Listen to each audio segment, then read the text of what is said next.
Very good morning, students. Today we are going to start topic respiratory volumes and capacities of chapter number 14, breathing and exchange of gases. बेटा word respiratory volumes या फिर lung volume या फिर pulmonary volume. These three words are one and the same thing. Lung capacities of different animals, it vary based on their activities. For example, the lung capacity of cheetah, it is much higher than the humans. क्यों? Because they require a large amount of oxygen for their muscles. That help them to run very fast.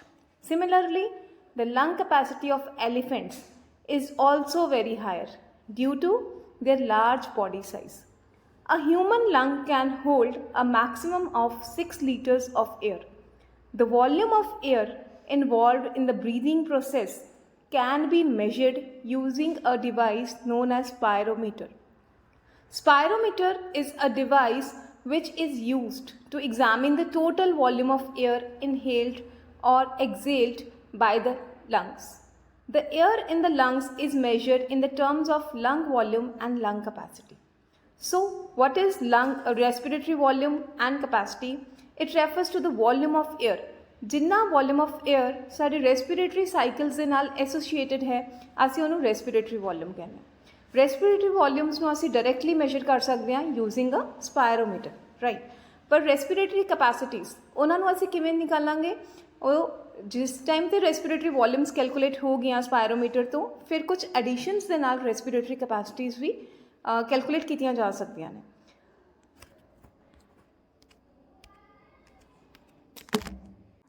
So respiratory ਵੋਲਿਊਮਸ ਬੇਟਾ 4 ਤਰ੍ਹਾਂ ਦੀਆਂ, ਅਸੀਂ 4 ਤਰ੍ਹਾਂ ਦੀ respiratory ਵੋਲਿਊਮਸ ਦੇ ਬਾਰੇ ਅੱਜ ਪੜਾਂਗੇ, ਜਿਹੜੀ ਹੈ tidal volume, inspiratory reserve volume, expiratory reserve volume ਤੇ residual volume. Okay, so TIRE ਇਹਨੂੰ ਤੁਸੀਂ ਕਿਸੇ ਵੀ ਮੈਥਡ ਨਾਲ ਯਾਦ ਰੱਖ ਸਕਦੇ ਹੋ. TIRE ਤੋਂ ਯਾਦ ਰੱਖ ਸਕਦੇ ਹੋ ਜਾਂ ਫਿਰ REIT ਤੋਂ ਯਾਦ ਰੱਖ ਸਕਦੇ ਹੋ. Anyway, you can use any way to remember it. It can be like as TIRE. Okay? Tidal volume. Beta tidal volume is the total amount of air inhaled or exhaled during regular respiration or relaxed breathing. Tidal volume ਕੀ ਹੁੰਦਾ ਹੈ? Normal ਜਿਹੜੀ ਅਸੀਂ at rest ਮਤਲਬ TV ਦੇਖਦੇ ਦੇਖੋ tidal volume ਨੂੰ ਅਸੀਂ shortcut 'ਚ ਲਿਖਦੇ ਹਾਂ TV, capital T and capital V. ਸੋ ਇਹਨੂੰ ਅਸੀਂ ਇਸ ਤਰ੍ਹਾਂ ਯਾਦ ਰੱਖ ਸਕਦੇ ਹਾਂ, ਟੀਵੀ ਦੇਖਦੇ ਹੋਏ ਜਿੰਨਾ ਨਾਰਮਲ ਵੋਲਿਊਮ ਆਫ ਏਅਰ ਅਸੀਂ ਅੰਦਰ ਲੈ ਕੇ ਜਾਂਦੇ ਹਾਂ ਜਾਂ ਫਿਰ ਅਸੀਂ ਛੱਡਦੇ ਹਾਂ, ਉਸਨੂੰ ਅਸੀਂ ਟਾਈਡਲ ਵੋਲਿਊਮ ਕਹਿੰਦੇ ਹਾਂ. ਤੇ ਨਾਰਮਲ ਇੱਕ ਮੇਲ ਜਾਂ ਫੀਮੇਲ ਦਾ ਟਾਈਡਲ ਵੋਲਿਊਮ ਕਿੰਨਾ ਹੁੰਦਾ ਹੈ? 500 ml. ਓਕੇ ਬੇਟਾ ਨੈਕਸਟ ਹੈ ਇਨਸਪੀਰੇਟਰੀ ਰਿਜ਼ਰਵ ਵੋਲਿਊਮ, IRV. ਇਹ ਕੀ ਹੁੰਦਾ ਹੈ? ਇੱਕ ਟਾਈਡਲ ਵੋਲਿਊਮ ਹੈ ਜਿਹੜਾ ਅਸੀਂ ਨਾਰਮਲ ਬਰੀਦ ਇਨ ਕਰਦੇ ਹਾਂ ਜਾਂ ਬਰੀਦ ਆਊਟ ਕਰਦੇ ਹਾਂ. ਇਨਸਪੀਰੇਟਰੀ ਰਿਜ਼ਰਵ ਵੋਲਿਊਮ ਹੁੰਦਾ ਹੈ ਜਿਹੜਾ ਅਸੀਂ additional volume of air inspire ਕਰ ਸਕਦੇ ਹਾਂ, ਇਨਹੇਲ ਕਰ ਸਕਦੇ ਹਾਂ. ਮਤਲਬ ਫੋਰਸਬਲੀ ਜੇ ਤੁਸੀਂ ਜ਼ੋਰ ਲਗਾਓ ਤਾਂ ਬਹੁਤ ਲੰਬਾ ਸਾਹ ਅੰਦਰ ਭਰੋ, ਉਸਨੂੰ ਅਸੀਂ ਇਨਸਪੀਰੇਟਰੀ ਰਿਜ਼ਰਵ ਵੋਲਿਊਮ ਕਹਿੰਦੇ ਹਾਂ. ਸੋ ਨਾਰਮਲ ਜਿਹੜੀ ਅਸੀਂ ਇਨਸਪਾਇਰ ਕਰਦੇ ਹਾਂ ਉਸ ਤੋਂ ਬਾਅਦ ਏਅਰ ਦਾ ਉਹ ਐਡੀਸ਼ਨਲ ਵੋਲਿਊਮ ਜਿਹੜਾ ਇੱਕ ਵਿਅਕਤੀ ਫੋਰਸੇਬਲੀ ਵੱਧ ਤੋਂ ਵੱਧ ਇਨਸਪਾਇਰ ਕਰ ਸਕਦਾ ਹੈ, ਅੰਦਰ ਖਿੱਚ ਸਕਦਾ ਹੈ, ਉਸਨੂੰ ਅਸੀਂ ਇਨਸਪੀਰੇਟਰੀ ਰਿਜ਼ਰਵ ਵੋਲਿਊਮ ਕਹਿੰਦੇ ਹਾਂ. ਓਕੇ, ਸੋ ਇਹਦਾ ਐਵਰੇਜ ਵੋਲਿਊਮ ਹੁੰਦਾ ਹੈ 2500 ਤੋਂ ਲੈ ਕੇ 3000 ml. 3000 ml ਮੇਲਸ ਦੇ ਵਿੱਚ ਤੇ 1900 ml ਦੇ ਆਸ-ਪਾਸ ਫੀਮੇਲਸ ਦੇ ਅੰਦਰ ਹੁੰਦਾ ਹੈ. ਨੈਕਸਟ ਹੈ ਬੇਟਾ ਐਕਸਪੀਰੇਟਰੀ ਰਿਜ਼ਰਵ ਵੋਲਿਊਮ. ਨਾਰਮਲ ਐਕਸਪੀਰੇਸ਼ਨ ਤੋਂ ਬਾਅਦ ਸਿਮਿਲਰਲੀ ਉਸ ਤਰ੍ਹਾਂ ਉਹ ਸੀ ਇਨਸਪੀਰੇਟਰੀ ਅੰਦਰ ਲੈਣ ਤੋਂ ਬਾਅਦ ਫੋਰਸਿਬਲੀ ਜਿਹੜਾ ਤੁਸੀਂ ਲਓਗੇ. ਇਹ ਇੱਕ ਵਾਰੀ ਸਾਹ ਛੱਡਤਾ, ਨਾਰਮਲੀ ਜਿਹੜਾ ਤੁਸੀਂ ਆਰਾਮ ਨਾਲ ਬੈਠੇ ਹੋ ਤੁਸੀਂ ਸਾਹ ਛੱਡ ਰਹੇ ਹੋ ਨਾਰਮਲ ਵਾਲਾ, ਉਸ ਤੋਂ ਬਾਅਦ ਤੁਸੀਂ ਜ਼ੋਰ ਲਗਾ ਕੇ ਜਿਹੜਾ ਸਾਹ ਬਾਹਰ ਕੱਢੋਗੇ ਉਸਨੂੰ, ਉਸ ਐਕਸਟਰਾ ਵੋਲਿਊਮ ਆਫ ਏਅਰ ਨੂੰ ਅਸੀਂ ਕੀ ਕਵਾਂਗੇ? ERV, expiratory reserve volume. Okay, so ਇਹਦੀ ਕਿੰਨੀ ਵੈਲਿਊ ਹੁੰਦੀ ਹੈ? ਇਹ 1000 ml ਤੋਂ ਲੈ ਕੇ 1100 ml ਦੇ ਵਿੱਚ ਹੁੰਦਾ ਹੈ. Next is residual volume. Residual volume ਨਾਮ ਤੋਂ ਪਤਾ ਲੱਗ ਰਿਹਾ ਬਕਾਇਆ, ਕਿੰਨਾ ਬਚ ਗਿਆ. So volume of air left out. Okay, ਨਾਮ ਤੋਂ ਪਤਾ ਲੱਗ ਜਾਣਾ ਸਾਨੂੰ ਰੈਜ਼ੀਡੂਅਲ ਲੈਫਟ ਆਊਟ. ਜਿਹੜਾ ਲੈਫਟ ਆਊਟ ਹੋ ਜਾਏਗਾ ਲੰਗਸ ਦੇ ਅੰਦਰ ਆਫਟਰ ਫੋਰਸਫੁਲ ਐਕਸਪਾਇਰੇਸ਼ਨ ਔਰ ਕੰਪਲੀਟ ਐਕਸਪਾਇਰੇਸ਼ਨ, ਮਤਲਬ ਜਿਨ੍ਹਾਂ ਅਸੀਂ ਜ਼ੋਰ ਲਗਾ ਕੇ ਸਾਹ ਬਾਹਰ ਕੱਢਤਾ ਉਸ ਤੋਂ ਬਾਅਦ ਵੀ ਕੁਝ ਸਾਹ ਸਾਡੀ ਬੋਡੀ ਦੇ ਅੰਦਰ, ਸਾਡੇ ਲੰਗਸ ਦੇ ਅੰਦਰ ਰਹਿੰਦਾ ਹੈ, ਕੁਝ ਵੋਲਿਊਮ ਆਫ 에ਅਰ ਸਾਡੀ ਬੋਡੀ ਦੇ ਅੰਦਰ ਲੰਗਸ ਦੇ ਅੰਦਰ ਰਹਿੰਦੀ ਹੈ, ਉਹਨੂੰ ਅਸੀਂ ਕੀ ਕਹਿੰਦੇ ਹਾਂ, ਰੈਜ਼ੀਡੂਅਲ ਵੋਲਿਊਮ। ਇਹ ਰੈਜ਼ੀਡੂਅਲ ਵੋਲਿਊਮ ਹੀ ਹੈ ਜਿਹੜਾ ਸਾਡੀ ਬੋਡੀ ਦੇ, ਸਾਡੇ ਲੰਗਸ ਨੂੰ ਕੋਲੈਪਸ ਨਹੀਂ ਹੋਣ ਦਿੰਦਾ, ਮਤਲਬ ਕੁਝ ਨਾ ਕੁਝ ਵੋਲਿਊਮ ਰਹਿੰਦਾ ਹੀ ਹੈ ਸਾਡੇ ਲੰਗਸ ਦੇ ਅੰਦਰ ਹਮੇਸ਼ਾ। ਸੋ ਇਹ ਕਿੰਨਾ ਹੈ, 1200 ml ਤੋਂ ਲੈ ਕੇ 1100 ml ਰਹਿੰਦਾ ਹੈ ਮੇਲ ਐਂਡ ਫੀਮੇਲਸ ਦੇ ਅੰਦਰ। ਨੈਕਸਟ ਹੈ ਬੇਟਾ ਰੈਸਪੀਰੇਟਰੀ ਕੈਪੈਸਿਟੀਜ਼। ਜਿਵੇਂ ਅਸੀਂ ਚੈਪਟਰ ਦੇ ਸ਼ੁਰੂ ਤੋਂ ਵੀ ਦੱਸਿਆ ਸੀ ਕਿ ਰੈਸਪੀਰੇਟਰੀ ਕੈਪੈਸਿਟੀਜ਼ ਵੋਲਿਊਮਸ ਤੋਂ ਹੀ ਕੈਲਕੂਲੇਟ ਕੀਤੀਆਂ ਜਾਂਦੀਆਂ ਨੇ। So these are the combinations of 2 or more respiratory volumes। ਜਦੋਂ ਤੁਹਾਨੂੰ respiratory volume ਸਮਝ ਆ ਗਈ, TIRE, tidal volume, inspiratory reserve volume, R ਤੋਂ residual volume ਤੇ E ਤੋਂ expiratory reserve volume। ਹੁਣ ਅਸੀਂ ਇਹਨਾਂ ਤੋਂ ਹੀ ਇਹ 5 ਤਰ੍ਹਾਂ ਦੀ ਕੈਪੈਸਿਟੀਜ਼ ਨਿਕਾਲਾਂਗੇ। ਕਿਸ ਤਰ੍ਹਾਂ ਨਿਕਾਲਦੇ ਤੇ ਇਹਨਾਂ ਦਾ ਕੀ ਮਤਲਬ ਹੁੰਦਾ ਹੈ। Okay, so first is inspiratory capacity। ਇਹ ਕੀ ਹੁੰਦਾ ਹੈ, maximum volume of air which can be inspired after completing a normal expiration. ਮਤਲਬ ਤੁਸੀਂ ਬੈਠੇ ਹੋ, ਤੁਸੀਂ ਨਾਰਮਲ ਸਾਹ ਛੱਡਿਆ, ਉਸ ਤੋਂ ਬਾਅਦ ਕਿੰਨਾ ਸਾਹ ਤੁਸੀਂ ਅੰਦਰ ਹੁਣ ਭਰ ਸਕਦੇ ਹੋ। ਲੰਬੀ ਸਾਹ ਮੈਂ ਜੇ ਤੁਹਾਨੂੰ ਕਹਾਂ ਕਿ ਤੁਸੀਂ ਕਿੰਨਾ ਲੰਬਾ ਅੰਦਰ ਸਾਹ ਖਿੱਚ ਸਕਦੇ ਹੋ, ਉਹ ਜਿੰਨੀ ਵੋਲਿਊਮ ਆਫ 에ਅਰ ਹੋਏਗੀ ਅਸੀਂ ਉਹਨੂੰ ਕੀ ਕਵਾਂਗੇ, ਇਨਸਪੀਰੇਟਰੀ ਕੈਪੈਸਿਟੀ। ਸੋ ਦੇਖੋ, ਪਹਿਲਾਂ ਤੁਸੀਂ ਨਾਰਮਲ ਐਕਸਪਾਇਰ ਕੀਤਾ, ਇੱਕ ਤੁਸੀਂ ਨਾਰਮਲ ਸਾਹ ਲੋਗੇ 500, ਉਹਦੀ ਹੋ ਗਈ ਟਾਈਡਲ ਵੋਲਿਊਮ। ਉਹਦੇ ਨਾਲ ਇੱਕ ਤੁਸੀਂ ਫੋਰਸਫੁਲੀ ਹੁਣ ਹੋਰ ਲੋਗੇ, ਸੋ ਦੈਟ ਵਿਲ ਬੀ 3000। ਦੋਨਾਂ ਨੂੰ ਹੁਣ ਪਲੱਸ ਕਰ ਦਾਂਗੇ, ਮਤਲਬ ਲੰਗਸ ਦੇ ਅੰਦਰ ਹੁਣ ਤੁਹਾਡੇ ਅੰਦਰ ਕਿੰਨੀ ਹੋਏਗੀ, 3500 ml ਦੇ ਆਸ-ਪਾਸ 에ਅਰ ਲੰਗਸ ਦੇ ਅੰਦਰ ਹੋਏਗੀ। ਸਿਮਿਲਰਲੀ ਐਕਸਪੀਰੇਟਰੀ ਕੈਪੈਸਿਟੀ, ਦੇਖੋ ਨਾਮ ਤੋਂ ਪਤਾ ਲੱਗ ਰਿਹਾ ਕੈਪੈਸਿਟੀ ਮਤਲਬ ਕਿੰਨਾ ਤੁਸੀਂ ਕਰ ਸਕਦੇ ਹੋ। So maximum volume of air that can be expired. ਤੁਸੀਂ ਇੱਕ ਨਾਰਮਲ ਸਾਹ ਭਰਿਆ, ਕਿੰਨਾ ਸਾਹ ਬਾਹਰ ਛੱਡ ਰਹੇ ਹੋ ਪੂਰਾ ਫੋਰਸਫੁਲੀ, ਉਹਨੂੰ ਅਸੀਂ ਕੀ ਕਵਾਂਗੇ, ਐਕਸਪੀਰੇਟਰੀ ਕੈਪੈਸਿਟੀ। ਸੋ ਇਸ 'ਚ ਵੀ ਟਾਈਡਲ ਵੋਲਿਊਮ ਪਲੱਸ ਹੋਏਗਾ 500 ਤੇ ਐਕਸਪੀਰੇਟਰੀ ਵੈਲਿਊ ER ਵੀ ਨਾਲ ਪਲੱਸ ਹੋ ਜਾਏਗੀ। ਸੋ ਇਸ ਦੀ ਵੈਲਿਊ ਕਿੰਨੀ ਆਏਗੀ, 1600 ml। ਇਹ ਇੱਕ ਨਾਰਮਲ ਰੇਂਜ ਹੈ। Next is functional residual capacity. It is the volume of air remaining in lungs after normal expiration. ਜਿੰਨਾ ਸਾਹ ਤੁਸੀਂ ਨਾਰਮਲੀ ਲੈ ਰਹੇ ਹੋ, ਛੱਡ ਰਹੇ ਹੋ, ਲੈ ਰਹੇ ਹੋ, ਛੱਡ ਰਹੇ ਹੋ, ਨਾਰਮਲ ਰੈਸਟਿੰਗ ਫੇਸ 'ਚ ਜਿੰਨਾ ਵੋਲਿਊਮ ਆਫ 에ਅਰ ਤੁਹਾਡੀ ਬੋਡੀ ਦੇ ਅੰਦਰ ਰਹਿੰਦਾ ਹੈ ਉਸਨੂੰ ਅਸੀਂ ਕੀ ਕਹਿੰਦੇ ਆ, functional residual capacity. So it is FRC। Okay, FRC ਕਿੰਨਾ ਹੁੰਦਾ ਨਾਰਮਲ, 2300 ml ਤੋਂ ਲੈ ਕੇ 2.5 ਲੀਟਰ, ਮਤਲਬ 2500 ml ਕਹਿ ਲਓ, 2300 ml ਇਹਦੇ ਆਸ-ਪਾਸ ਰਹਿੰਦਾ ਹੈ। ਸੋ ਜਿਹੜਾ ਤੁਹਾਡਾ FRC ਹੈ ਇਹ ਕੁਝ ਫੈਕਟਰਸ ਦੇ ਕਾਰਨ ਵੇਰੀ ਕਰ ਜਾਂਦਾ ਹੈ, ਘਟ ਜਾਂਦਾ ਹੈ। ਕਿਵੇਂ, ਜਦੋਂ ਬਜ਼ੁਰਗ ਮਤਲਬ 올ਡ ਏਜ ਚਲੇ ਜਾਂਦੇ ਆ ਤਾਂ ਸਾਡੀ ਜਿਹੜੀ ਮੈਟਾਬੋਲਿਕ ਐਕਟੀਵਿਟੀਜ਼ ਨੇ ਉਹਨਾਂ ਦੇ ਕਾਰਨ ਸਾਡੀ ਫੰਕਸ਼ਨਲ ਰੈਜ਼ੀਡੂਅਲ ਕੈਪੈਸਿਟੀ ਵੀ ਹਿੱਟ ਹੁੰਦੀ ਹੈ। ਤੇ ਨੰਬਰ 2, ਜੇ ਸਾਡੇ ਅੰਦਰ ਕੋਈ obstructive ਲੰਗ ਡਿਜ਼ੀਜ਼ ਹੈ, ਮਤਲਬ ਸਾਡੀ ਕੋਈ ਲੰਗ ਡਿਜ਼ੀਜ਼ ਹੈ ਸਾਨੂੰ ਆਲਰੇਡੀ ਅੰਦਰ, ਤਾਂ ਸਾਡਾ ਜਿਹੜਾ FRC ਦੀ ਵੈਲਿਊ ਹੈ ਸਪਾਇਰੋਮੀਟਰ ਤੋਂ ਵੇਰੀ ਹੋ ਜਾਏਗੀ, ਇਸ ਰੇਂਜ ਦੇ ਅੰਦਰ ਨਹੀਂ ਆਏਗੀ। So functional residual capacity. Okay, next is vital capacity. Vital capacity ਕੀ ਹੁੰਦਾ ਹੈ, ਤੁਸੀਂ ਪੂਰਾ ਜ਼ੋਰ ਲਗਾ ਕੇ ਪੂਰਾ ਡੀਪੈਸਟ ਪੋਸੀਬਲ ਇਨਸਪੀਰੇਸ਼ਨ ਕਰ ਲਿਆ, ਪੂਰਾ ਸਾਹ ਭਰ ਲਿਆ, ਹੁਣ ਜਿਹੜਾ ਮੈਕਸਿਮਮ ਅਮਾਊਂਟ ਆਫ 에ਅਰ ਤੁਸੀਂ ਐਕਸਪੈਲ ਕਰ ਸਕਦੇ ਹੋ, ਮਤਲਬ ਆਪਣੀ ਬੋਡੀ ਚੋਂ ਬਾਹਰ ਛੱਡ ਸਕਦੇ ਹੋ, ਉਸਨੂੰ ਅਸੀਂ ਕੀ ਕਵਾਂਗੇ, ਵਾਈਟਲ ਕੈਪੈਸਿਟੀ। ਓਕੇ, ਇੱਕ ਵਾਰੀ ਦੁਬਾਰਾ ਦੱਸਦੇ ਹਾਂ, it is the maximum volume of the air which can be expelled from the lungs by forceful effort following a maximal inspiration. Let us try. ਸਾਹ ਭਰਿਆ, ਸੋ ਜਿੰਨਾ ਮੈਕਸਿਮਮ ਅਮਾਊਂਟ ਆਫ 에ਅਰ ਅਸੀਂ expel ਕੀਤਾ ਉਸਨੂੰ ਅਸੀਂ ਕੀ ਕਹਿਤਾ, ਵਾਈਟਲ ਕੈਪੈਸਿਟੀ। ਸੋ VC ਕਿੰਨਾ ਹੋਏਗਾ, ਇੱਕ ਤਾਂ ਟਾਈਡਲ ਵੋਲਿਊਮ ਜਿੰਨਾ ਅਸੀਂ ਨਾਰਮਲ ਲੈ ਰਹੇ ਹਾਂ, ਫਿਰ ਅਸੀਂ ਜਿਹੜਾ ਫੋਰਸਫੁਲੀ ਇੰਸਪਾਇਰ ਕੀਤਾ, ਇਨਹੇਲ ਕੀਤਾ, ਤੇ ਜਿਹੜਾ ਫੋਰਸਫੁਲੀ ਅਸੀਂ ਐਕਸਪੈਲ ਕੀਤਾ, ਸਾਰੇ ਪਲੱਸ ਹੋ ਜਾਣਗੇ। So it will be 4600 ml। Okay, ਇਹ ਤੋਂ ਕੀ ਪਤਾ ਲੱਗਦਾ, ਜਿਹੜੀ ਵਾਈਟਲ ਕੈਪੈਸਿਟੀ ਹੁੰਦੀ, ਦੇਖੋ ਨਾਮ ਤੋਂ ਕੁਝ ਸਾਨੂੰ ਚੀਜ਼ਾਂ ਪਤਾ ਲੱਗਦੀਆਂ ਨੇ। ਵਾਈਟਲ ਕੈਪੈਸਿਟੀ ਦਾ ਨਾਮ ਕਿਉਂ ਰੱਖਿਆ, ਬਿਕਾਜ਼ ਇਹ ਸਾਡੀ ਰੈਸਪੀਰੇਟਰੀ ਮਸਲਸ ਦੀ ਸਟਰੈਂਥ ਬਾਰੇ ਦੱਸਦਾ। ਜਿੰਨਾ ਸਾਡੀ ਰੈਸਪੀਰੇਟਰੀ ਮਸਲ ਸਟਰੈਂਥਨ ਹੋਣਗੀਆਂ, ਜਿੰਨੀਆਂ ਸਟਰੋਂਗ ਹੋਣਗੀਆਂ, ਉਹਨਾਂ ਸਾਡਾ VC ਵਾਈਟਲ ਕੈਪੈਸਿਟੀ ਰੇਂਜ ਦੇ ਅੰਦਰ ਆਏਗਾ। ਇਹਦਾ ਮਤਲਬ ਸਾਡੀ ਮੈਕਸਿਮਮ ਇਨਸਪੀਰੇਟਰੀ, ਅਸੀਂ ਲੰਬੇ ਸਾਹ ਭਰ ਵੀ ਸਕਦੇ ਹਾਂ ਤੇ ਲੰਬੇ ਸਾਹ ਛੱਡ ਵੀ ਸਕਦੇ ਹਾਂ। ਓਕੇ, ਸੋ ਇਹ ਸਾਨੂੰ ਪਲਮੋਨਰੀ ਫੰਕਸ਼ਨਸ ਦੇ ਬਾਰੇ ਦੱਸਦਾ ਹੈ ਕਿ ਸਾਡੇ ਲੰਗਸ ਕਿੰਨਾ ਕੁ ਠੀਕ ਕੰਮ ਕਰ ਰਹੇ ਨੇ।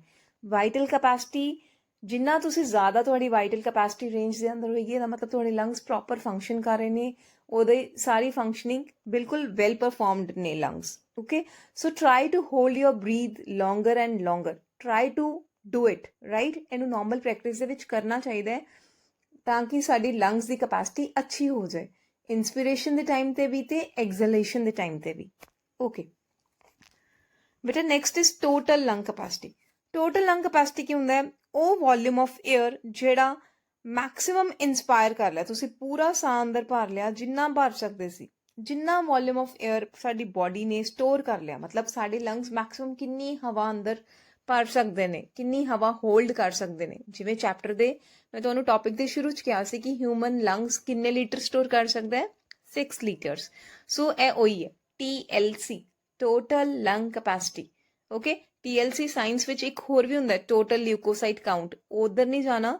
It is total lung capacity, it is a volume of air present in our lungs after maximum inspiration। so total है इसलिए सारा कुछ प्लस हो जाएगा, सारी तरह के वॉल्यूम्स प्लस हो जाएंगे। टाइडल वॉल्यूम, IRV, ERV ਤੇ रेजिडुअल वॉल्यूम, 4 टाइप से पढ़े सी वॉल्यूम, सब कुछ प्लस करके कितना आ जाएगा 5800 ml। ਇਹ ਨਾਲ थोड़ी एक टेबल शो किया है जिहदे विच सारी वैल्यूज दोबारा एक बारी मैं क्लब करके शो की है ताकि तुहानू ईजीली तुसी याद कर सको तो इतों इनकी वैल्यूज भर के इहदा आंसर निकाल सकते हो। ओके, इत्थे एक देखो मैं फॉर्मूला लिखा है VC प्लस RV या फिर TV plus IRV plus ERV plus RV। एक दोनों फॉर्मूलास किवें होए, सेम किवें लग सकते हैं? क्योंकि मैं तुहानू पिछे हजे स्लाइड 'च दस्सिया सी कि जिहड़ी वाइटल कैपेसिटी हुंदी है वो की हुंदी है? टोटल टाइडल वॉल्यूम, IRV ਤੇ ERV, ਇਹ ਤਿੰਨਾਂ ਦੇ ਰਿਪਲੇਸਮੈਂਟ ਦੀ ਜਗ੍ਹਾ ਤੇ ਅਸੀਂ VC ਲਿਖ ਸਕਦੇ ਹਾਂ। ਇਸ ਲਈ ਅਸੀਂ VC plus RV ਵੀ ਇਸ ਤੋਂ ਵੀ ਵੋਲਿਊਮ ਨਿਕਾਲ ਸਕਦੇ ਹਾਂ, ਆਪਾਂ TLC ਨਿਕਾਲ ਸਕਦੇ ਹਾਂ। ਜੇ ਸਾਨੂੰ VC ਨਹੀਂ ਪਤਾ, ਬਾਕੀ ਸਾਰਾ ਕੁਝ ਉਹਦਾ ਪਤਾ ਤੇ ਅਸੀਂ ਉਸ ਤੋਂ ਵੀ ਡਾਇਰੈਕਟ ਨਿਕਾਲ ਸਕਦੇ ਹਾਂ। ਸੋ ਇਹ ਇੱਕ ਹੈ ਗ੍ਰਾਫਿਕ ਰਿਪਰੈਜ਼ੈਂਟੇਸ਼ਨ। ਇਸ ਗ੍ਰਾਫਿਕ ਰਿਪਰੈਜ਼ੈਂਟੇਸ਼ਨ ਦੇ ਵਿੱਚ ਦੇਖੋ, फस्ट ऑफ ऑल एक ही दिता होया तुहानू tidal volume. This is the tidal volume, ओना अमाउंट ऑफ एयर जिहड़ा तुसी इनहेल करदे हो नॉर्मली या फिर एक्सेल करदे हो नॉर्मली। ओके, रेस्ट फेस दे विच तुहानू याद करन लई मैं दस्सिया सी टीवी देखदे होए जिन्ना असी amount of air, volume of air inhale करदे हां या एक्सेल करदे हां। ओके, सो जदों असी साह भरिया, इन्ना ते असी साह भरिया, हुण जिन्ना मैं जोर लगा के एडिशनल साह भरिया ਉਹਨੂੰ ਕੀ कहता? IRV, inspiratory reserve volume. Okay, ਹੁਣ देखो ਇਹ ਕੀ ਹੈ? ਜਿੰਨਾ ਸਾਹ ਅਸੀਂ ਨਾਰਮਲੀ ਛੱਡਦੇ ਆ। ਓਕੇ, ਇੱਕ ਵਾਰੀ ਮੈਂ ਇਹਨੂੰ ਦੁਬਾਰਾ ਕਲੀਅਰ ਕਰ ਦਿਆਂ। ਦਿਸ ਇਜ਼ ਜਿੰਨਾ ਅਸੀਂ ਨਾਰਮਲੀ ਰੈਸਟ ਫੇਸ ਤੇ ਸਾਹ ਬਾਹਰ ਛੱਡ ਰਹੇ ਆ। ਓਕੇ, ਇਹ ਕੀ ਹੈ? ਜਿੰਨਾ ਮੈਂ ਫੋਰਸਫੁਲੀ ਬੋਡੀ ਤੋਂ ਬਾਹਰ ਸਾਹ ਰਿਲੀਜ਼ ਕੀਤਾ, ਬਾਹਰ ਐਕਸਪੈਲ ਕੀਤਾ। So this is expiratory reserve volume. So I hope इस डायग्राम तो तुहानू 3 चीज़ां पता लग गया, tidal volume, inspiratory reserve volume. बेटा ये कन्फ्यूज नहीं करना, इंस्पिरेटरी रिजर्व वॉल्यूम ये पूरा नहीं आएगा, टाइडल वॉल्यूम उस प्लस नहीं हुंदा, सिर्फ उस एडिशनल अमाउंट नू असी इंस्पिरेटरी रिजर्व वॉल्यूम कहने आ, पूरे नू असी नहीं कहने आ, उस टाइडल वॉल्यूम प्लस नहीं हुंदा। सिमिलरली एक्सपीरेटरी रिजर्व वॉल्यूम दे विच भी टाइडल वॉल्यूम ए प्लस नहीं होना, टाइडल वॉल्यूम प्लस ना करके ERV इन्ना ही हुंदा है। ओके, चलो इस तो बाद आया वाइटल कैपेसिटी। देखो वाइटल कैपेसिटी इत्थे लिखा है। वाइटल कैपेसिटी मतलब की हो गया? देखो जिन्ना साडे लंग्स मैक्सिमम कर सकते हैं, सो नॉर्मल जिहड़ा करदे ने ओह तां करनगे, मैक्सिमम जिन्ना फोर्सफुली इनहेल कर सकते हैं ते जिन्ना मैक्सिमम फोर्सफुली असी एक्सेल कर सकते हैं। सब तीनों चीज़ों का प्लस करके की निकल आंदा है? Vital capacity. Okay, right. So 4 things are clear. And नाम टाइड टोटल लंग कैपेसिटी मतलब टोटल कितना है? ए भी है, वाइटल तो है ही है, ਉਹਦੇ ਨਾਲ रेजिडुअल कैपेसिटी जिन्नी साडी बॉडी के अंदर बकाया बच जाता है, ਜਿਹੜਾ amount of air sari lungs के अंदर ਰਹਿੰਦੀਆਂ ਨੇ, left in are lungs amount of air, ਉਹਨੂੰ ਅਸੀਂ ਕੀ ਕਹਿੰਦੇ ਆ? Residual capacity. ਸੋ ਇਹ ਸਭ ਦਾ ਟੋਟਲ ਕੀ ਬਣਦਾ ਹੈ, total lung capacity. I hope ਬੇਟਾ ਕਿ ਮੈਂ ਤੁਹਾਨੂੰ ਇਸ ਡਾਇਗਰਾਮ ਤੋਂ ਕਾਫੀ ਹੱਦ ਤੱਕ ਤੁਹਾਨੂੰ ਕਲੀਅਰ ਹੋ ਚੁੱਕਾ ਹੋਏਗਾ। ਟਾਈਡਲ ਵੋਲਿਊਮ ਕੀ ਹੁੰਦਾ ਹੈ, ਨੈਕਸਟ ਇਜ਼ IRV ਕੀ ਹੁੰਦਾ ਹੈ, ਐਕਸਪੀਰੇਟਰੀ ਰਿਜ਼ਰਵ ਵੋਲਿਊਮ ਕੀ ਹੁੰਦਾ ਹੈ, ਤੇ ਰੈਜ਼ੀਡੂਅਲ ਵੋਲਿਊਮ ਕੀ ਹੁੰਦਾ ਹੈ, ਰਾਈਟ। ਸੋ ਇਹ ਚਾਰਾਂ ਤੋਂ ਸਾਨੂੰ ਕੀ ਨਿਕਲ ਆਇਆ, ਵਾਈਟਲ ਕੈਪੈਸਿਟੀ ਨਿਕਲ ਆਇਆ, ਟੋਟਲ ਲੰਗ ਕੈਪੈਸਿਟੀ ਪਤਾ ਲੱਗ ਗਿਆ, ਤੇ ਫੰਕਸ਼ਨਲ ਰੈਜ਼ੀਡੂਅਲ ਕੈਪੈਸਿਟੀ ਪਤਾ ਲੱਗ ਗਿਆ। ਓਕੇ, ਸੋ ਇਹ ਸਪਾਇਰੋਮੀਟਰੀ ਮਤਲਬ ਸਪਾਇਰੋਮੀਟਰ ਯੂਜ਼ ਕਰਕੇ ਲੰਗ ਵੋਲਿਊਮਸ ਨਿਕਾਲਣ ਦਾ ਕੀ ਫਾਇਦਾ ਹੈ, ਕਿਉਂ ਨਿਕਾਲ ਰਹੇ ਹਾਂ ਅਸੀਂ ਲੰਗ ਵੋਲਿਊਮਸ, ਰਾਈਟ। ਸੋਚੋ। ਬਿਲਕੁਲ, ਲੰਗ ਵੋਲਿਊਮ ਕਿਉਂ ਨਿਕਾਲ ਰਹੇ ਹਾਂ, ਚੈੱਕ ਕਰਨ ਲਈ ਕਿ ਸਾਡੇ ਲੰਗਸ ਕਿੰਨਾ ਫੰਕਸ਼ਨ ਕਰ ਰਹੇ ਨੇ, ਸਾਡੀ ਫੰਕਸ਼ਨੈਲਿਟੀ ਟੈਸਟ ਚੈੱਕ ਕਰਨ ਲਈ। ਸੋ ਇਹਨੂੰ ਕਹਿੰਦੇ ਪਰਫਾਰਮੈਂਸ ਫੰਕਸ਼ਨ ਟੈਸਟ, ਕਿ ਸਾਡਾ ਲੰਗਸ ਕਿੰਨਾ ਪਰਫਾਰਮ ਕਰ ਰਿਹਾ ਹੈ, ਉਸਨੂੰ ਚੈੱਕ ਕਰਨ ਲਈ ਅਸੀਂ ਕੀ ਕਰਦੇ ਹਾਂ, ਸਪਾਇਰੋਮੀਟਰੀ ਕਰਦੇ ਹਾਂ। ਸੋ ਸਾਨੂੰ ਰੈਸਪੀਰੇਟਰੀ ਕੰਡੀਸ਼ਨ ਪਤਾ ਲੱਗਦੀ ਹੈ ਸਾਡੀ ਬੋਡੀ ਦੀ, ਡਾਇਗਨੋਸਿਸ ਹੁੰਦਾ ਹੈ। ਓਕੇ, ਸਾਡੀ ਬੋਡੀ ਦੇ ਵਿੱਚ ਜਿਵੇਂ ਕੋਈ ਬ੍ਰੈਥਲੈਸਨੈਸ ਹੈ, ਤੁਹਾਨੂੰ ਸਾਹ ਚੜ ਰਿਹਾ, ਬਹੁਤ ਜ਼ਿਆਦਾ ਚੜ ਰਿਹਾ, ਸੋ ਉਹਦੇ ਵਿੱਚ ਅਸੀਂ ਸਪਾਇਰੋਮੀਟਰੀ ਯੂਜ਼ ਕਰ ਸਕਦੇ ਹਾਂ। ਠੀਕ ਹੈ, ਤੁਹਾਨੂੰ ਇਨਹੇਲ ਕਰਨ ਲਈ ਕਿਹਾ ਜਾਏਗਾ, ਐਕਸੇਲ ਕਰਨ ਲਈ ਕਿਹਾ ਜਾਏਗਾ, ਫਿਰ ਉਹਦੀ ਵੈਲਿਊ ਤੋਂ ਆਈਡੀਆ ਲਗਾਇਆ ਜਾਂਦਾ ਹੈ, ਉਸ ਵੈਲਿਊ ਤੋਂ ਇੱਕ ਜਜਮੈਂਟ ਲਗਾਈ ਜਾਂਦੀ ਹੈ ਕਿ ਤੁਹਾਡੀ ਕਿੰਨੀ ਰੇਂਜ ਦੇ ਵਿੱਚ ਤੁਸੀਂ ਮੈਕਸਿਮਮ ਫੋਰਸਫੁਲੀ ਕਿੰਨਾ ਤੋਂ ਕਿੰਨਾ ਜ਼ਿਆਦਾ ਇਨਹੇਲ ਕਰ ਪਾ ਰਹੇ ਹੋ ਤੇ ਕਿੰਨਾ ਐਕਸੇਲ ਕਰ ਪਾ ਰਹੇ ਹੋ। ਨੈਕਸਟ ਵਨ, ਕੁਝ ਆਕਿਊਪੇਸ਼ਨਲ এনवायरमेंट्स ਨੇ, ਕੁਝ ਇਹੋ ਜਿਹੇ ਪ੍ਰੋਫੈਸ਼ਨਸ ਨੇ ਜਿਹਦੇ ਵਿੱਚ ਜਿਹੜੀ ਤੁਹਾਡੀ ਲੰਗਸ ਮਤਲਬ ਜਿਹੜੇ ਤੁਹਾਡੇ ਲੰਗਸ ਨੇ ਉਹ ਬਹੁਤ ਪਰਫੈਕਟਲੀ ਫੰਕਸ਼ਨ ਕਰਨੇ ਚਾਹੀਦੇ ਨੇ, ਜਾਂ ਕੁਝ ਇਹੋ ਜਿਹੀ ਜੌਬਸ ਹੁੰਦੀਆਂ ਨੇ ਉੱਥੇ ਉਹ EMPLOYEES ਨੂੰ ਪਹਿਲੇ ਜੌਬ ਤੇ EMPLOY ਕਰਨ ਤੋਂ ਪਹਿਲੇ ਉਹਨਾਂ ਦਾ ਟੈਸਟ ਵੀ ਕਰਦੇ ਨੇ, ਮਤਲਬ they will screen their work forces. Okay, ਆਪਣੇ EMPLOYEES ਦਾ ਟੈਸਟ ਕਰਦੇ ਨੇ as a base of interview ਸਮਝ ਲਓ, ਜਿਹਦੇ ਵਿੱਚ ਉਹ ਆਕਿਊਪੇਸ਼ਨਲ এনवायरमेंट ਦੇ ਵਿੱਚ ਉਹ ਬੈਸਟ ਸੂਟਡ ਹੈ ਕਿ ਨਹੀਂ ਹੈ।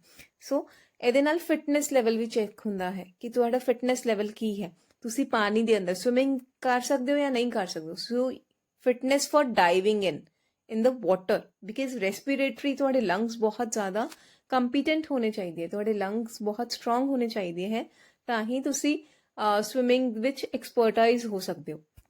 ਓਕੇ, ਸੋ ਪਹਿਲੇ ਵੀ ਜਿਵੇਂ ਅਸੀਂ ਕੀਤਾ ਪ੍ਰੀ EMPLOYMENT ਸਕਰੀਨਿੰਗ, EMPLOYMENT ਤੋਂ ਪਹਿਲੇ ਜਿਹੜੀ ਸਕਰੀਨਿੰਗ ਹੁੰਦੀ ਹੈ, ਜਿਹੜਾ ਇੰਟਰਵਿਊ ਹੁੰਦਾ ਹੈ, ਟੈਸਟ ਹੁੰਦਾ ਹੈ, ਫਿਜ਼ੀਕਲ ਟੈਸਟ, ਉਹਦੇ ਵਿੱਚ ਵੀ ਸਪਾਇਰੋਮੀਟਰੀ ਕੰਮ ਕਰਦੀ ਹੈ।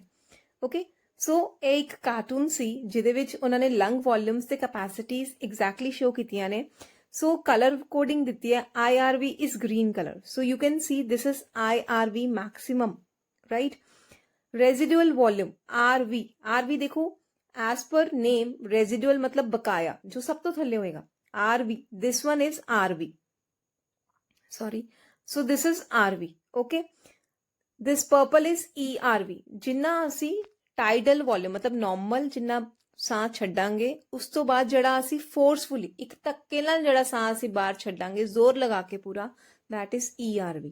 okay, so this is our tidal volume। okay, tidal volume मतलब ਜਿਹੜਾ ਅਸੀਂ ਰੈਸਟ ਕਰਦੇ ਕਰਦੇ ਸਾਹ ਛੱਡਦੇ ਹਾਂ ਜਾਂ ਲੈਂਦੇ ਹਾਂ। ਸੋ ਬੇਟਾ ਜਦੋਂ COVID-19 right we all have faced this COVID-19 era। ਸੋ ਉਸ ਟਾਈਮ ਤੇ ਵੀ ਇਹ ਡਾਕਟਰਸ ਵੱਲੋਂ ਬਹੁਤ ਸਾਰਾ ਐਡਵਾਈਜ਼ਰੀ ਜਾਰੀ ਹੁੰਦੀ ਰਹੀ ਸੀ ਕਿ ਤੁਸੀਂ ਆਪਣੀ ਸਪਾਇਰੋਮੀਟਰੀ ਬਰੀਥਿੰਗ ਐਕਸਰਸਾਈਜ਼ ਕਰਦੇ ਰਹੋ, ਰਾਈਟ। ਸਪਾਇਰੋਮੀਟਰ ਮੈਂ ਤੁਹਾਨੂੰ ਪਹਿਲੇ ਵੀ ਸ਼ੋ ਕੀਤਾ ਸੀ, ਇਹ ਈਜ਼ੀਲੀ ਕੈਮਿਸਟ ਤੋਂ ਮਿਲ ਜਾਂਦੇ ਨੇ। ਸੋ ਉਹਦੇ ਵਿੱਚ ਕੀ ਕਿਹਾ ਗਿਆ ਸੀ ਕਿ ਆਪਣਾ ਮਾਊਥ ਪੀਸ ਨੂੰ ਹੋਲਡ ਕਰੋ, ਇਸ ਤਰ੍ਹਾਂ ਹੋਲਡ ਕਰਕੇ ਲਿਪਸ ਨੂੰ ਬੰਦ ਕਰਕੇ ਡੀਪ ਬਰੀਥ ਕਰੋ ਮਾਊਥ ਤੋਂ, ਰਾਈਟ। ਜਿੰਨਾ ਤੁਸੀਂ ਡੀਪ ਬਰੀਥ ਕਰ ਸਕਦੇ ਹੋ ਮਾਊਥ ਤੋਂ, ਜਿੰਨੀ ਬॉल ਰਾਈਜ਼ ਕਰੇਗੀ ਹਾਈ, ਉਹਦੇ ਵਿੱਚ 3 balls ਹੁੰਦੀਆਂ ਨੇ, ਜਿੰਨਾ ਉਹ ਰਾਈਜ਼ ਕਰੇਗੀ, ਰਾਈਟ, ਜਿੰਨਾ ਤੁਸੀਂ ਡੀਪ ਬਰੀਥ ਕਰ ਪਾਓਗੇ, ਜਿੰਨਾ ਬॉल ਰਾਈਜ਼ ਹਾਈ ਰਾਈਜ਼ ਕਰੇਗੀ, ਉਥੋਂ ਤੁਹਾਡੀ ਜਿਹੜੀ ਲੰਗ ਦੀ ਐਕਸਪੈਂਸ਼ਨ ਕੈਪੈਸਿਟੀ ਹੈ ਉਹ ਇੰਪਰੂਵ ਹੋ ਸਕਦੀ ਹੈ ਜੇ ਤੁਸੀਂ ਰੈਗੂਲਰ ਉਹਨੂੰ ਪ੍ਰੈਕਟਿਸ ਕਰਦੇ ਰਹਿੰਦੇ ਹੋ। So it has been mentioned ਕਿ you have to repeat it at 10 times and 5 times a day। ਜਿਵੇਂ ਅਸੀਂ ਕਪਾਲਭਾਤੀ ਕਹਿੰਦੇ ਬੇਟਾ, ਕਪਾਲਭਾਤੀ ਵੀ ਕੀ ਹੈ, ਡੀਪ ਬਰੀਥਿੰਗ ਐਕਸਰਸਾਈਜ਼ਸ, ਬਿਕਾਜ਼ ਜਿੰਨਾ ਤੁਸੀਂ ਡੀਪ ਬਰੀਥਿੰਗ ਐਕਸਰਸਾਈਜ਼ਸ ਪ੍ਰੈਕਟਿਸ ਕਰੋਗੇ ਉਨਾ ਤੁਸੀਂ ਆਪਣੇ ਬਰੀਥ ਨੂੰ, ਆਪਣੇ ਬ੍ਰੈਥ ਨੂੰ ਹੋਲਡ ਕਰ ਸਕਦੇ ਹੋ। ਜਿੰਨਾ ਹੋਲਡ ਕਰ ਸਕੋਗੇ ਉਨੀ ਤੁਹਾਡੀ ਲੰਗਸ ਦੀ ਵਾਲਸ ਨੇ ਜਿਹੜੀ ਉਹਨਾਂ ਦੀ ਆਪਣੀ ਪਰਫਾਰਮੈਂਸ ਹੈ, ਫੰਕਸ਼ਨਸ ਹੈ, ਉਹ ਪਰਫੈਕਟ ਰਹਿਣਗੇ। I hope you are clear with the topic ਬੇਟਾ ਮੈਂ ਤੁਹਾਨੂੰ ਇਹਦੇ ਵਿੱਚ ਸਪਾਇਰੋਮੀਟਰ ਯੂਜ਼ ਕਰਕੇ ਦਿਖਾ ਰਹੀ ਹਾਂ। ਦੇਖੋ ਇਹਦੇ ਵਿੱਚ ਜਦੋਂ ਫਸਟ ਫੇਜ਼ ਦੇ ਵਿੱਚ ਮੈਂ ਇਨਹੇਲ ਕਰ ਰਹੀ ਹਾਂ, ਜਿੰਨਾ ਇਨਹੇਲ ਕਰ ਰਹੀ ਹਾਂ ਤੇ ਬॉल्स ਰਾਈਜ਼ ਕਰ ਰਹੇ ਨੇ, ਇਹਦੇ ਤੋਂ ਸਾਨੂੰ ਇਨਹੇਲਿੰਗ ਕੈਪੈਸਿਟੀ ਪਤਾ ਲੱਗੇਗੀ। ਤੇ ਫਿਰ ਇਹਨੂੰ ਮੈਂ ਇਨਵਰਸ ਕਰਕੇ ਰੋਟੇਟ ਕਰਕੇ ਸਪਾਇਰੋਮੀਟਰ ਨੂੰ ਐਕਸੇਲ ਕਰਾਂਗੀ। Okay, this one is inhalation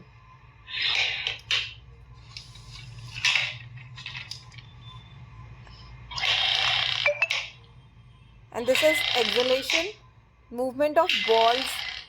They are representing the expiratory volume. Okay, now I'm telling you the tricks to remember these respiratory volumes and respiratory capacities. ਬੇਟਾ MCQs ਦੇ ਵਿੱਚ, ਸਾਡੇ ਪੇਪਰਸ ਦੇ ਵਿੱਚ, ਐਗਜ਼ਾਮ ਪੁਆਇੰਟ ਆਫ ਵਿਊ ਦੇ ਨਾਲ ਇਹ ਬਹੁਤ ਵਾਰੀ ਬਹੁਤ ਡਿਫਰੈਂਟ ਵੋਲਿਊਮਸ ਦੇ ਬਾਰੇ ਵੀ ਪੁੱਛਿਆ ਜਾਂਦਾ ਹੈ ਤੇ ਬਹੁਤ ਸਾਰੀ ਰੈਸਪੀਰੇਟਰੀ ਕੈਪੈਸਿਟੀਜ਼ ਦੇ ਬਾਰੇ ਵੀ ਕੁਐਸਚਨਸ ਨੋਰਮਲੀ ਸਾਨੂੰ ਮਿਲ ਜਾਂਦੇ ਨੇ। ਸੋ ਇਹਨੂੰ ਯਾਦ ਕਰਨ ਦਾ ਤਰੀਕਾ, ਮੈਂ ਕੁਝ ਯਾਦ ਕਰਨ ਦਾ ਤਰੀਕਾ ਇਹਦਾ ਬਣਾਇਆ ਸੀ। ਦੇਖੋ ਪਹਿਲਾ ਹੈ ਟ੍ਰਿਕਸ ਟੂ ਰਿਮੈਂਬਰ ਰੈਸਪੀਰੇਟਰੀ ਵੋਲਿਊਮਸ। ਸੋ ਇਹਦੇ ਲਈ ਯਾਦ ਕਰਨ ਦਾ ਤਰੀਕਾ ਹੈ TERI, ਜਿਵੇਂ ਮੈਂ ਤੁਹਾਨੂੰ ਪਹਿਲੇ ਵੀ ਦੱਸਿਆ ਸੀ, ਇਟ ਇਜ਼ TERI, ਤੇਰੀ। ਠੀਕ ਹੈ, ਤੇਰੀ ਤੋਂ ਅਸੀਂ ਯਾਦ ਕਰ ਸਕਦੇ ਹਾਂ tidal, ਐਕਸਪੀਰੇਟਰੀ reserve volume, residual volume ਤੇ ਇਨਸਪੀਰੇਟਰੀ ਰਿਜ਼ਰਵ ਵੋਲਿਊਮ। ਤੇ ਤੁਸੀਂ ਇਹਨੂੰ ਧਿਆਨ ਨਾਲ ਦੇਖੋ, ਇਹ ਸਭ ਇੰਕਰੀਜ਼ਿੰਗ ਆਰਡਰ 'ਚ ਨੇ। 500 ml, 1100 ml, 1200 ml, 3000 ml। Okay, तो आई होप कि रेस्पिरेटरी वॉल्यूम्स ਤਾਂ ਈਜ਼ੀ ਹੋ ਗਿਆ ਤੁਹਾਨੂੰ ਯਾਦ ਕਰਨ ਲਈ। ਟਾਈਡਲ ਵੋਲਿਊਮ TERI 500, ਉਹਦਾ ਆਲਮੋਸਟ ਡਬਲ 1100 ml, ਉਹਦੇ ਤੋਂ 100 ਵੱਧ 1200 ml ਤੇ 1000 ml ਦਾ ਤਕਰੀਬਨ 3 ਗੁਣਾ 3000 ml। ਓਕੇ, ਸੋ ਰੈਸਪੀਰੇਟਰੀ ਕੈਪੈਸਿਟੀਜ਼, ਹੁਣ ਇਹਨੂੰ ਕਿਵੇਂ ਯਾਦ ਕਰਨਾ ਹੈ? ਰੈਸਪੀਰੇਟਰੀ ਕੈਪੈਸਿਟੀਜ਼ ਦੇਖੋ IC ਤੇ EC ਸੌਖਾ ਹੈ। ਇਨਸਪੀਰੇਟਰੀ ਕੈਪੈਸਿਟੀ, ਸੋ IRV ਤਾਂ ਪਲੱਸ ਹੋਏਗਾ ਹੀ ਹੋਏਗਾ। ਉਸੇ ਤਰ੍ਹਾਂ ਐਕਸਪੀਰੇਟਰੀ ਕੈਪੈਸਿਟੀ EC, ਐਕਸਪੀਰੇਟਰੀ ਕੈਪੈਸਿਟੀ EC ਹੈ ਤੇ ਇਹਦੇ ਵਿੱਚ ERV ਪਲੱਸ ਹੋਏਗਾ। ਉਸੇ ਤਰ੍ਹਾਂ ਇਨਸਪੀਰੇਟਰੀ ਕੈਪੈਸਿਟੀ ਹੈ IC ਵਾਲਾ ਤੇ ਇਸ 'ਚ IRV ਹੋਏਗਾ ਹੀ ਹੋਏਗਾ। ਨਾਲ ਇਹਦੇ ਕੀ ਐਡ ਆਨ ਹੋਣਗੇ ਦੋਨਾਂ 'ਚ? ਟਾਈਡਲ ਵੋਲਿਊਮ, ਜਿਹੜਾ ਅਸੀਂ ਨੋਰਮਲ ਬਰੀਦਿੰਗ ਕਰ ਰਹੇ ਹਾਂ, ਨੋਰਮਲ ਇਨਹੇਲੇਸ਼ਨ ਜਾਂ ਐਕਸਹੇਲੇਸ਼ਨ ਕਰਦੇ ਹਾਂ, ਉਹ ਨਾਲ ਐਡ ਹੋਏਗਾ। ਓਕੇ, ਸੋ ਇਹ ਈਜ਼ੀ ਹੋ ਗਿਆ। ਹੁਣ ਇਸ ਤੋਂ ਬਾਅਦ ਅਸੀਂ ਕਰਦੇ ਹਾਂ TLC। ਇਹ ਵੀ ਬਹੁਤ ਸੌਖਾ ਹੈ। ਟੋਟਲ ਲੰਗ ਕੈਪੈਸਿਟੀ, ਮਤਲਬ ਸਭ ਕੁਝ ਟੋਟਲ ਕਰ ਦਿਓ, ਇਹ ਸਾਰਿਆਂ ਦਾ ਟੋਟਲ ਕਰ ਦਿਓ, that is total lung capacity. Very easy, right? Total means all ਨੂੰ, ਸਾਰਿਆਂ ਨੂੰ ਐਡ ਕਰ ਦਿਓ। Now remains VC। VC ਕੀ ਹੈ? ਇਹਦੇ ਵਿੱਚ ਤੁਸੀਂ ਇਹ ਦੋਨਾਂ 'ਚੋਂ ਟਾਈਡਲ ਵੋਲਿਊਮ ਇੱਕ ਵਾਰੀ ਕਾਊਂਟ ਕਰ ਲਿਆ, ਇੱਕ ਵਾਰੀ IRV, ਇੱਕ ਵਾਰੀ ERV, 3 ਕੈਟੇਗਰੀਜ਼, 3 ਚੀਜ਼ਾਂ ਐਡ ਹੋ ਜਾਣਗੀਆਂ। ਸੋ ਇਹਦਾ ਤੁਹਾਡਾ ਵਾਈਟਲ ਕੈਪੈਸਿਟੀ ਵੀ ਨਿਕਲ ਆਏਗਾ। So very easy.